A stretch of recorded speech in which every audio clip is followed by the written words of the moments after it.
চারিদিকে নানান সংকটের মাঝে একটি কথা বেশ জোরসোরে উচ্চারিত হয়, একটি কথা সারা দেশের চতুর্দিক থেকেই উচ্চারিত হচ্ছে। চায়ের দোকানে, শস্য খেতে, স্কুল কলেজ, শিক্ষা প্রতিষ্ঠান, অফিস আদালত, ব্যবসা প্রতিষ্ঠান, সব জায়গায় সেটি হচ্ছে আসন্ন জাতীয় সংসদ নির্বাচন। সংসদ নির্বাচন কবে হবে, কবে হতে পারে, সংসদ নির্বাচনের ধরন এবার কেমন হতে পারে, ভোটের অর্থাৎ নির্বাচনের উপাদানগুলা কতটা কার্যকর হবে, কতটা সংস্কার হবে, নানামুখী আলোচনা, নানান সংকটের মধ্যে দিয়েও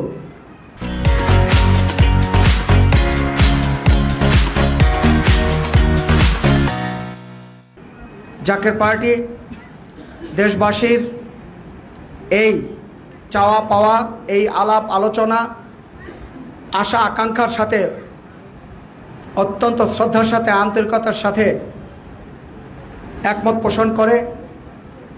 আমরা স্পষ্টভাবে বলতে চাই, জাকের পার্টি স্পষ্টভাবে বলছে এবারের নির্বাচন জনগণের চাওয়া পাওয়ার নির্বাচন হোক, এবারের নির্বাচন জনগণের পছন্দের নির্বাচন হোক, এবারের নির্বাচন জনগণের সত্যিকারের আস্থার নির্বাচন হোক।